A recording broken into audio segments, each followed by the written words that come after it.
Silakan duduk, jemaat yang diberkati Tuhan Yesus. Ya, puji Tuhan ya, minta izin saya buka emas saya, saudara. Ya.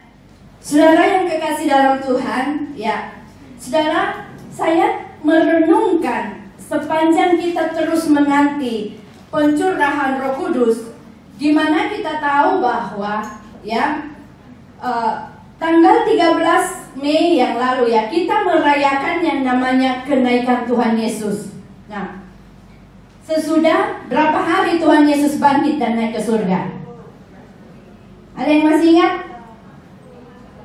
40 hari. Ya, 40 hari sesudah Paskah, kita terus berdoa dan kita terus percaya bahwa hari-hari itu Tuhan Yesus menemui kita secara pribadi. Ya, karena waktu Tuhan Yesus bangkit, dia tidak langsung naik ke surga. Semua ada sebab, saudaraku. Dan saya percaya kita yang terus menanti-nantikan Tuhan, kita sepanjang kita menanti waktu Tuhan Yesus bangkit, saya percaya kita mengalami perjumpaan secara pribadi dengan Tuhan. Amin. Mungkin tidak secara fisik ya, langsung ketemu begitu. Tetapi saya percaya ada suara-suara Tuhan. Ada sesuatu yang Tuhan taruh di hati kita, ya, membuat saudara dan saya mengalami kasih Tuhan yang lebih lagi, membuat kita semakin rindu, semakin ingin mengasihi Tuhan. Amin, saudara. Dan saya dikirimin satu kesaksian salah satu anak kita di ibadah Mogok pagi, bahwa dia mengaminkan bahwa selama 40 hari sesuai dengan yang tertulis di Alkitab, bahwa Tuhan Yesus itu menjumpai jiwa-jiwa. Dan itu terjadi atas nenek yang dia jaga. Neneknya belum Kristen, saudaraku. Tetapi dalam mimpi dia melihat ada satu pribadi yang mendatangi dia. Dan ketika dia cerita, ya, itu akhirnya teman kita ini mencari gambarnya Tuhan Yesus dan dia kasih lihat. Dia bilang, iya, ini orangnya. Tepuk tangan buat Tuhan Yesus, saudara. Ya. Jadi saudara, ini bukan cerita omong kosong. Memang kita yang gak percaya ya, kita akan jadi penonton. Tetapi kalau kita mengimani apa yang ditulis oleh firman Tuhan, pasti kita mengalaminya. Sebab firman Tuhan, ya dan amin. Haleluya. Nah, saudaraku, setelah 13 Mei kita merayakan kenaikan Tuhan Yesus, dan hari ini tepat 23 Mei, berarti 10 hari ya, kita merayakan yang namanya Pentakosta. Ya, pencurahan Roh Kudus. Dari kata penta yang artinya 50, hari ke-50. Nah, saudara yang kekasih dalam Tuhan Yesus, saya berdoa, Tuhan, di Pentakosta kali ini, apa sih yang Tuhan akan kerjakan di dalam setiap kami yang menerima pencurahan Roh Kudus ini? Nah, sehingga tema khotbah saya pada pagi hari ini, ya, Pentakosta ketiga akan memberikan kuasa untuk menyelesaikan amanat agung. Amin. Jadi kita perlu sadar bahwa kalau hari-hari ini Tuhan mencurahkan rohnya yang begitu dahsyat, bukan supaya saudara ya, semakin berbahasa rohnya semakin bergetar mungkin ya. Tetapi ketahuilah bahwa hari-hari ini Tuhan akan mencurahkan Roh Kudus yang dahsyat, yang luar biasa. Goalnya satu, menyelesaikan amanat agung. Amin. Kita belum melihat keadaan dunia hari-hari ini, saudaraku ya. Saya pikir kita keterlaluan sebagai orang yang sudah membaca firman Tuhan dari Kejadian sampai Wahyu. Kalau melihat situasi keadaan hari-hari ini dan kita masih santai-santai saja. Mari saudaraku, mari kita berjaga-jaga. Persiapkan ya, waktu ini saudaraku adalah kita sedang berada di masa-masa terakhir. Masa-masa di mana akan datangnya saudaraku ya, kedatangan Tuhan yang kedua kali. Amin. Dan kita perlu mempersiapkan hidup kita. Karena kalau saudara dan saya didapati tidak berkenan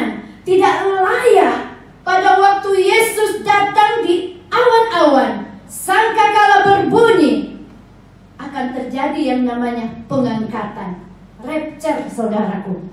Dan orang, kita GBI, kita mempercayai bahwa orang-orang yang tidak rapture itulah yang akan masuk dalam penganiayaan antikristus. Makanya kita jangan main-main, ya. Sungguh-sungguh hari-hari ini, saudaraku, ya. Saya tidak menakut-nakuti saudara, ini juga buat saya pribadi, mengingatkan saya bahwa ini waktu-waktu yang terakhir. Jangan kita sibuk fokus dengan hal-hal yang ada di dunia. Oh, bukan berarti kita nggak usah bekerja, nggak usah menikah, nggak usah berusaha. Bukan itu, saudaraku. Mari kita bekerja, berusaha, menikah seperti 100 tahun lagi Tuhan datang. Tapi mari kita berjaga-jaga seperti sebentar malam Tuhan Yesus akan datang. Haleluya. Kalau kita tahu Tuhan mau datang, tidak mungkin saudara dan saya santai.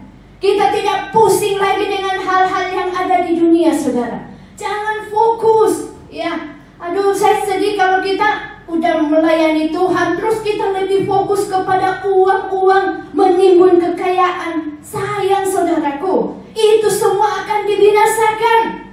Itu semua akan kita tinggalkan. Itu sebabnya ya mari kita, firman Tuhan berkata, carilah dahulu kerajaan Allah dan kebenarannya. Biar hati kita pindahkan ke surga. Amin. Hati kita berfokus untuk hal-hal kerajaan Allah. Bukan lagi kita mengejar hal-hal yang ada di dunia. Fokus bagaimana mengenakan daging kita. Tetapi hari-hari ini adalah waktu di mana kita berjaga-jaga. Ya, kenapa saudaraku? Karena sebelum Tuhan Yesus naik ke surga, Dia memberikan pesan kepada murid-muridnya yang kita kenal dengan amanat agung. Ya, sekalipun di Alkitab tidak tertulis, ya, tidak ada di sana ditulis yang namanya amanat agung. Tetapi ini, saudaraku, berbicara sebagai satu pesan yang sangat mulia, ya, karena ini disampaikan oleh Tuhan Yesus sebelum Dia naik ke surga. Ya, saudara kan kalau punya orang tua, kalau umpama dia sudah mau meninggal dan dia menyampaikan pesan-pesan, wah, itu pesan-pesan itu dahsyat banget, iya Pak ya? Oh, pokoknya itu dipegang erat-erat, dilakukan benar-benar, saudaraku. Nah, Tuhan Yesus memberikan pesan untuk apa, saudaraku? Ya, dikatakan di sini, coba kita buka dalam Matius 28 ayat 16 sampai 20. Dan ke-11 murid itu berangkat ke Galilea, ke bukit yang telah ditunjukkan Yesus kepada mereka. Ketika melihat Dia, mereka menyembahnya, tetapi berapa orang ragu-ragu. Yesus mendekati mereka dan berkata, kepadaku telah diberikan segala kuasa di surga dan di bumi. Karena itu, ya ini amanat agung, pergilah, jadikanlah semua bangsa muridku, dan baptislah mereka dalam nama Bapa dan Anak dan Roh Kudus, dan ajarlah mereka melakukan segala sesuatu yang telah kuperintahkan kepadamu. Dan, nah ini saudaraku, perintah yang disertai dengan janji Tuhan. Dan ketahuilah, aku menyertai kamu senantiasa sampai kepada akhir zaman. Haleluya. Jadi orang-orang yang mau menyelesaikan amanat agung ini, orang-orang yang hatinya untuk jiwa-jiwa, yang hatinya untuk keselamatan jiwa-jiwa, saya mau katakan, Tuhan Yesus berkata, jangan takut, Dia pasti menyertai engkau. Jangan ragu dengan apapun kebutuhanmu, apapun persoalanmu. Ketika saudara dan saya mau menyelesaikan amanat agung ini, hati kita terus berfokus untuk keselamatan jiwa-jiwa, percayalah Tuhan Yesus pasti senantiasa menyertai. Amin. Ini janji Tuhan, saudaraku, ya.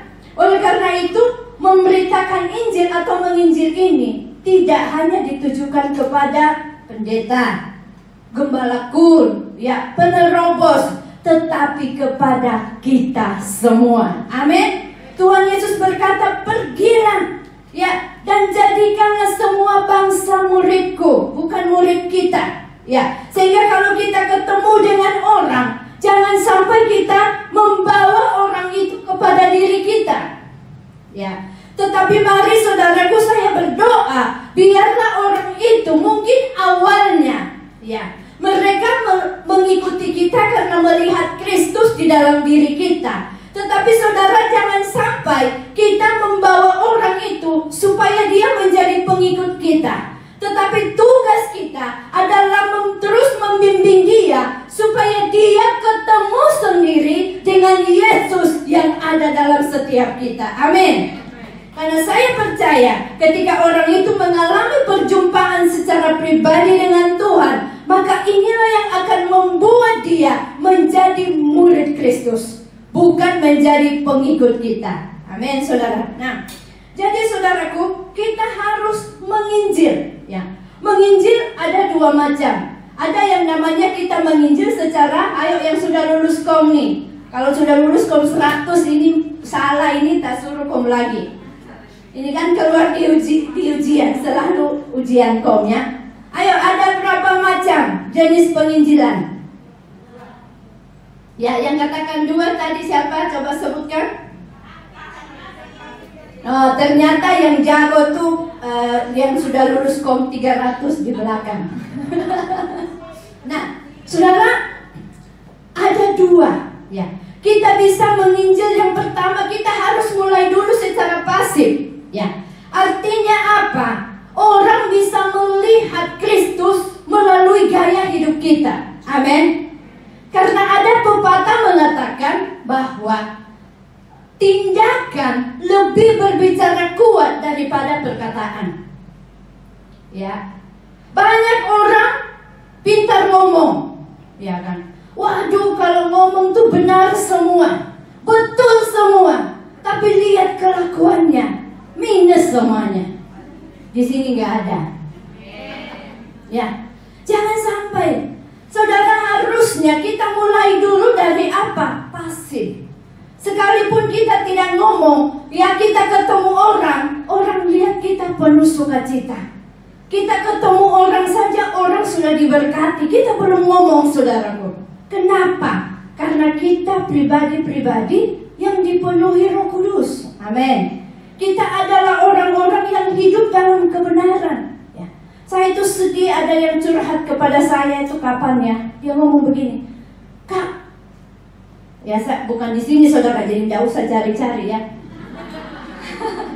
Saya itu malas kadang dengar khotbah-khotbah orang-orang yang saya kenal. Saya bilang, emangnya kenapa? Soalnya yang dia khotbahkan itu bertolak belakang dengan kelakuannya. Jadi mending saya lihat yang di YouTube aja, soalnya saya nggak tahu dia punya kekurangan. Yang saya lihat baiknya semua. Nah, saudara, ini nggak benar juga, saudara kan? Tetapi yang memang ya gimana lagi, ya kan? Kita jangan sampai firman Tuhan mengajar kita, jangan sampai kita menjadi batu sandungan bagi orang lain. Artinya kita pintar khotbah, ya saya ini khotbah saudaraku. Saya tidak sempurna, saya mengaku saudaraku. Saya banyak kekurangan, saya banyak kesalahan. Tapi bersyukur kalau ada yang tegur saya, ada yang ingatkan saya berterima kasih. Ya. Jadi kita jangan sampai kita ngomong firman melulu. Ya. Semuanya tentang firman, di mana-mana seperti Alkitab berjalan. Tetapi kelakuannya minus, saudaraku. Ini nggak boleh terjadi. Ya. Sehingga banyak orang, dia tahu bahwa Tuhan Yesus itu baik. Dia tahu bahwa ke gereja itu baik. Tapi karena melihat gaya hidup, kelakuan orang-orang percaya, akhirnya mereka gak mau percaya Yesus. Pernah gak saudara dengar ada orang begitu? Saya pernah, saudara. Dia gak mau ke gereja karena apa? Dia bilang, justru di gereja itu anak-anaknya ngutang gak dibayar. Nah, di sini nggak ada. Ya, jangan sampai kalau saudara ngutang nggak bayar nanti nggak bisa rapture, saudara. Ya. Jadi saudara, mari kita mulai dari kita bersaksi dulu secara pasif, ya, tanpa kita ngomong melalui gaya hidup kita, ya. Maka inilah firman yang akan terjadi di dalam Sakaria, ya, bahwa pada waktu itu orang akan memegang punca jubah kita paling sedikit. Satu orang akan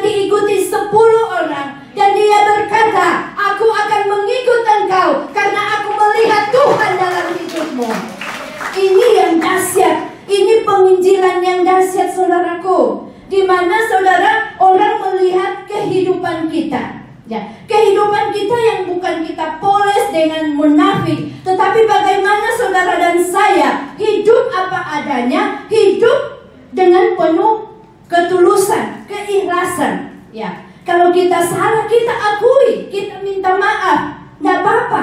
Daripada kita pura-pura jadi orang yang benar, ya, nggak punya salah, tetapi sejujurnya kita pakai topeng. Itu nggak boleh terjadi. Nah, jadi kita belajar untuk kita bersaksi secara aktif. Saya berdoa biar setiap majikan-majikan kita berkata, wah, Cece saya ini gak sama dengan Cece yang dulu. Amin.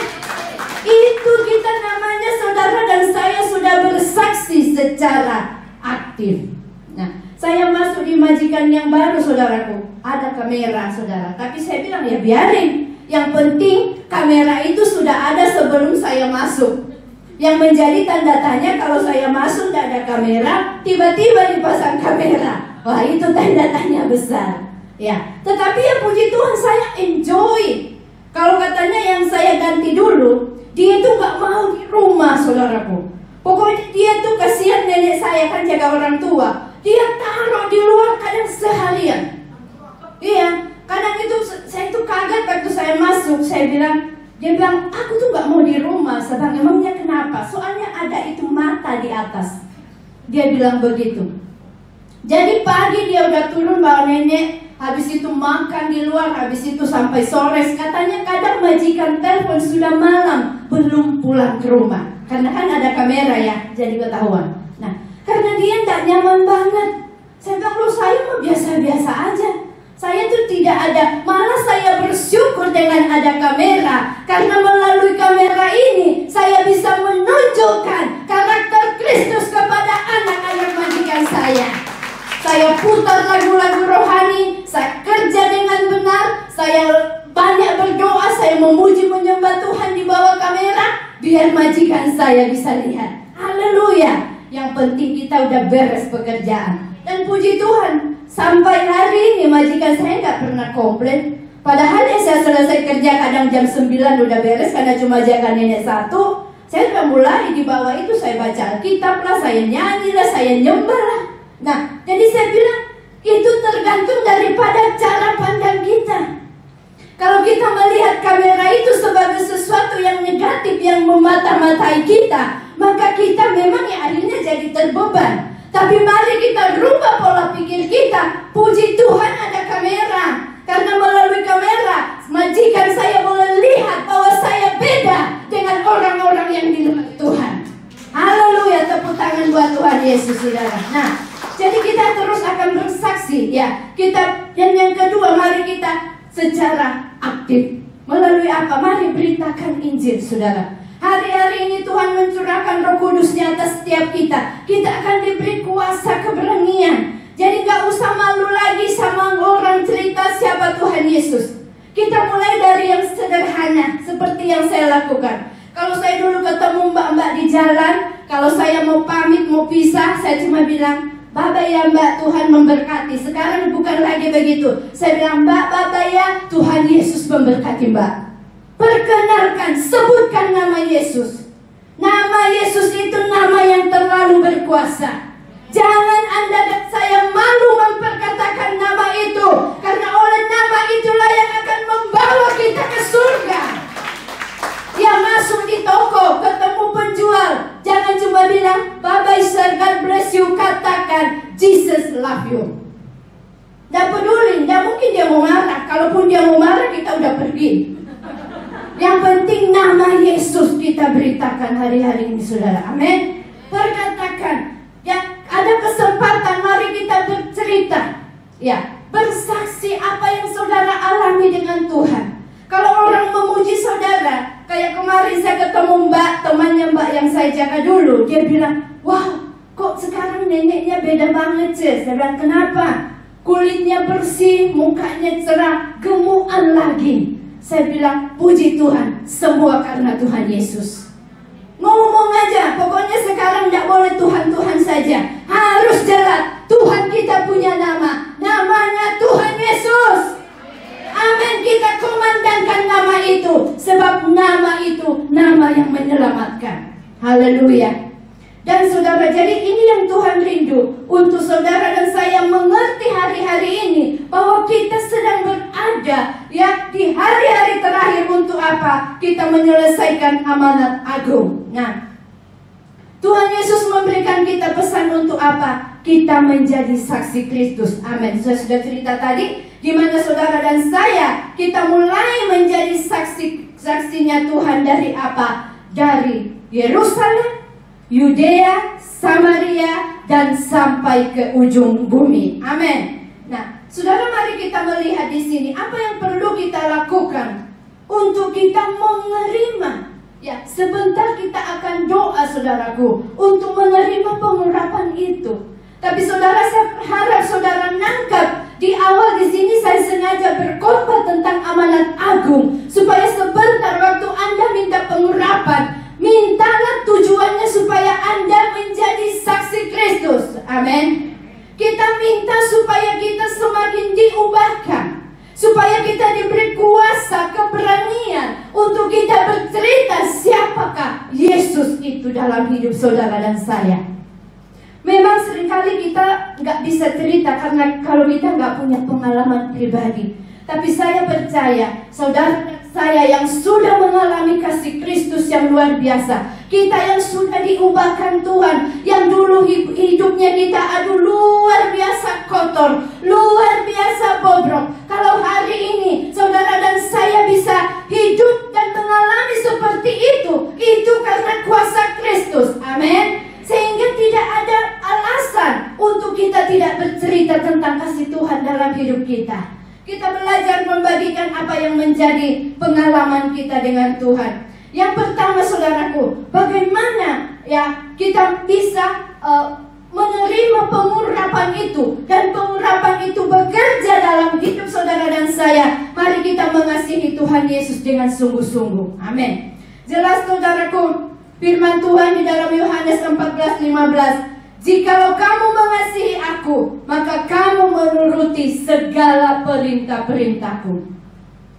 Jadi orang yang mengasihi Tuhan bukan orang yang bisa nyanyi Jesus I love you, Jesus I love you, tetapi orang yang melakukan perintah Tuhan. Itu baru namanya kita mengasihi Tuhan. Dan ini yang terjadi dengan murid-murid, karena Alkitab mencatat ada 500 orang yang menyaksikan Yesus naik ke surga, tetapi hanya 120 orang yang taat, yang melakukan firman Tuhan.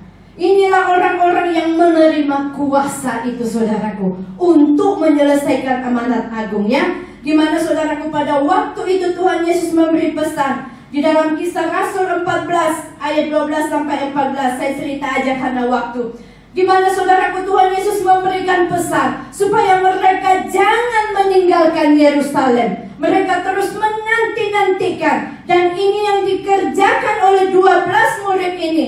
Di mana, saudaraku, mereka naik ke loteng Yerusalem untuk menanti-nantikan janji Bapa. Dan benar tepat pada hari yang ke-50, hari Pentakosta, Roh Kudus itu dicurahkan atas setiap mereka. Dan kehidupan mereka tidak sama lagi, tetapi mereka menjadi saksi-saksi Tuhan yang dahsyat. Amin. Saudara dan saya rindu dipakai Tuhan untuk memenangkan jiwa-jiwa. Amin. Mari saudara kita taat, ya. Mari kita ikuti firman Tuhan, apa yang saudara baca. Nggak usah gimana ya semua, udah dengar satu lakukan dulu.